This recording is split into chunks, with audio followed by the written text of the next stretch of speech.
Dr. Chukwurah here. This video is going to be the first of several in a series that I'm calling the Bullies of the Mind. Bullies of the Mind. I'm going to get into it a little bit further in the video, but I've had the privilege over the past 2 to 3 years of truly studying the lives of successful people. The criteria for success was not, and in my book, not based on money or wealth, although these individuals ended up having lots and lots of money and wealth in their lives. But I believe if I had to pick two things that I believe is key to the success of these individuals, I would say number one, it was why, having a true, strong why. Why do you get up in the morning? Why do you do what you do? Why is it important that you get these things? And number two, doing everything we can, come hell or high water, to pursue that why. For some of us, being able to find a why and pursue our why, come hell or high water, is going to be the most difficult thing we'll ever do in life. It's not pursuing a career, buying a house, building a house, even getting married. No, those things are important and they're difficult, yes. However, the most difficult thing any of us will ever do in our lives would be to find our true, sincere why and pursuing it and doing everything we can. It's like the psalmist says, for those of you who are Christians, which I am, to be able to walk through the valley of the shadow of death and fear no evil. Listen to that. Walking through the valley of the shadow of death. I mean, there's all kinds of fear around us. And sometimes these fears are triggered or caused by the literal evil that's around us. I mean, look at the world today, Ukraine and Russia. Yes, lots of evil triggering great fear in the hearts and minds of people. The other fear, though, that we have to walk through is the fear that lurks right in here. It's a fear of the constant chatter that makes us feel like we're not good enough, we're not beautiful enough, we're not brilliant, we're not gorgeous enough. We're not going to be able to achieve those things we want. It's that constant chatter, that fear in our minds that taunts us and feeds us all kinds of BS in our lives. And then we succumb to it, unfortunately. Walking through the valley of the shadow of death and the fear that lurks around us and lives in here as a resident, and being able to deal with that and move forward through life, that is the most difficult thing any of us will do. But despite all of that, though, I believe that there are, as I mentioned before, there are certain bullies. There's a few of them. I'm going to be talking about the first one today. And I believe that this first one is probably the most powerful of all the bullies of the mind. And this first one is called the fear of failure. Fear of failure. I tell you, the fear of failure has made many individuals not just run away from their destiny, but has caused them to literally lay down and die because of fear of failure, what other people will think of them if they tried and failed. The fear of, why even bother? Why even try if I'm going to fail? Many people have tried and they failed. Why am I different? How am I different? It's like Les Brown says, most people fail in life not because they aim too high and miss, but because they aim too low and hit. I'll say that again. Les Brown. Most people fail in life not because they aim too high and miss, but because they aim too low and hit. And so we have this poor man or poor person mentality, which basically is based on the fact that why even bother? Why try? I'm going to fail anyways. If we have that poor mentality, that will prevent us from trying. And you're definitely not going to make it if you don't try. But how about if you try and you make it? It's like it says, of all sad words of tongue or pen, the saddest are these. It might have been. It might have been. I mean, you don't ever know what's going to happen if you try. But if you definitely have that mentality that if I try, I'm going to fail. If you have that fear that if you try, you're going to fail, then you're certainly not going to try. And if you certainly didn't try, then you certainly have failed. You failed from just right off the gate. Going back to what I was saying before, though, about those two things that make for a successful life and a successful individual, having a why, a deep, resounding, true why, and having the discipline, the desire, and the strength within ourselves to do everything we can, come hell or high water, to pursue and achieve that why. There has to be a common glue, though, and I believe that that glue has to be service. It has to be bound by service, a true desire to help others.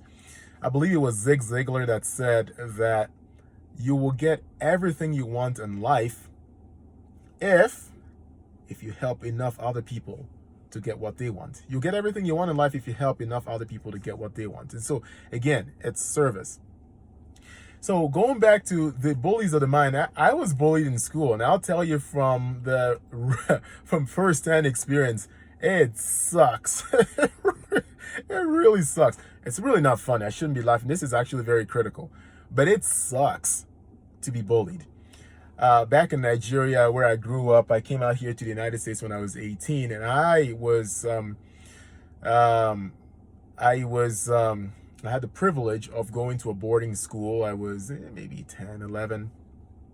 And this boarding school was so far away from where my parents lived, and so they had no clue what the heck was going on. But I got into the school because I had really good grades. I was blessed with being able to understand certain principles. I did very well in school, always did. So I got into the school, and it was a school that it was be considered an Ivy League school, but it was a boarding school nonetheless. And I got bullied. I got bullied by all sorts of people. In fact, I was so tiny in school. I think I remember seeing babies that were bigger than me. So I got bullied. I had that mentality of, you know, that exuded, you know, come bully me. I was just so not strong in myself. So I got bullied. And I remember one particular experience. I was forced by the senior, who was no bigger than me, to a senior kid who had some responsibilities to supervise in boarding school.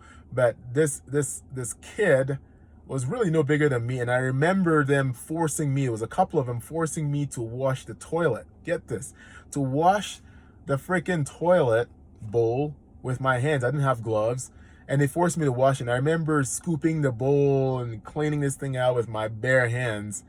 And mom and dad, if you're listening to this, this is probably the reason why I got so sick. Anyway, they ended up pulling me from school. I just lost so much weight, but I would imagine that this is probably one of the reasons why. Amongst many other events where I was bullied, that I did not have the willpower to stand up in myself and stand up to my bullies. And I ended up paying the price so dearly, and it haunted me. It haunted me for years and affected my self-esteem, my inner strength, my belief in myself, all from allowing these bullies to affect my life. I sure wish I could see those kids right now. I tell you, I'm gonna pull a Will Smith versus Chris Rock on their rear end. I'm gonna settle down a little bit, but gosh dang, I wish I could see those people again after learning and dealing with these things now, and having the strength within myself to be able to stand up to these individuals. My point is this, though. There are so many of us that go through life being bullied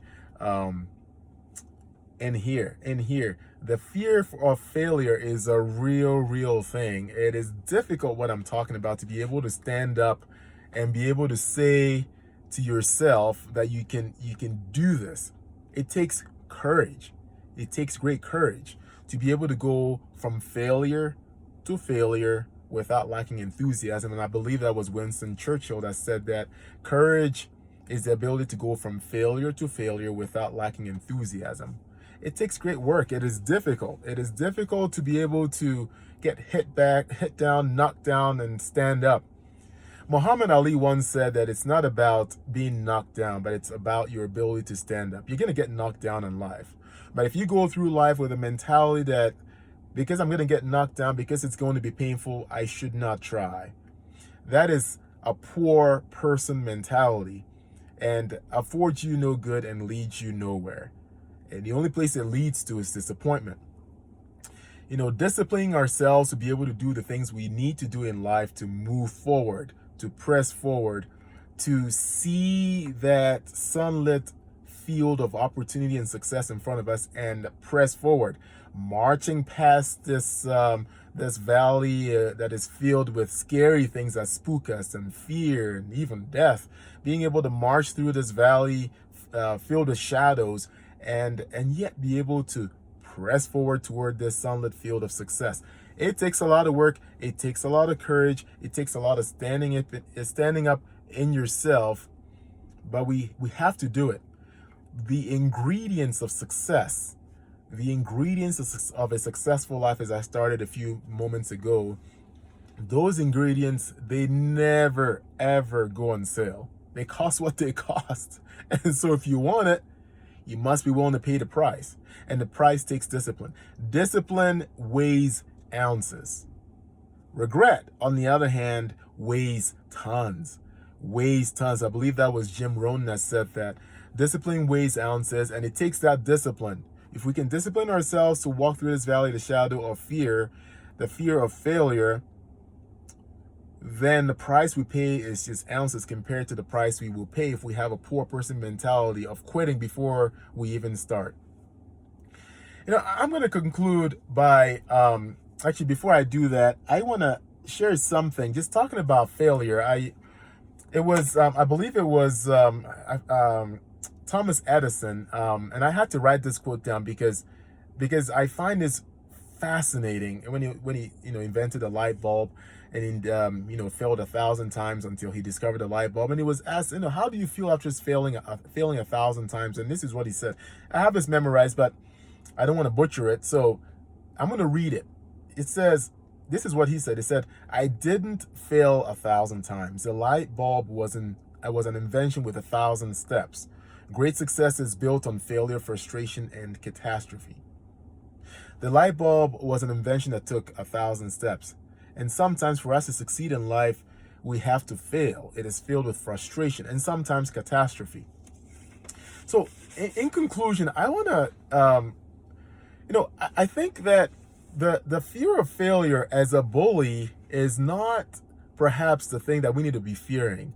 Yes, it's a real thing. Failure is a real thing, but I believe that failure unearths certain weaknesses in us that if we can shore up, if we can improve upon, those strengths become, those weaknesses become strengths. And as we invest in other experiences, those strengths become more strengths. And that, my friends, is the foundation. That is the key to a successful life. I am not perfect in this. I am constantly working on this. I'm constantly trying to improve myself on this. But truly, really, that is the key to a successful life. Going from failure to failure without lacking enthusiasm and having a vision, being able to pursue that vision and doing everything we can to pursue that. But as I was saying, it is not, the fear of failure is not the thing we should be fearing. What we should be fearing truly is the greatness that's within us. I believe it's a poem, and it says, that our deepest fear is not that we're inadequate. Our deepest fear is that we are powerful beyond measure. It is our light, not our darkness, that most frightens us. We ask ourselves, who am I to be brilliant, gorgeous, talented, fabulous? Actually, who are you not to be? You're a child of God. Your shrinking does not serve anything. And your playing small does not serve the world. There's nothing enlightened about shrinking so that other people won't feel insecure around us. We're all meant to shine as children do. We're all born to make manifest the glory of God that is within us. It's not just in some people, it's in everyone. And as we let our own light shine, we unconsciously give other people permission to do the same. As we are liberated from our own fear, our presence automatically liberates others. So friends, the fear of failure, yes, it's out there, but as we liberate ourselves from this fear of failure and push forward, our mere presence automatically liberates others.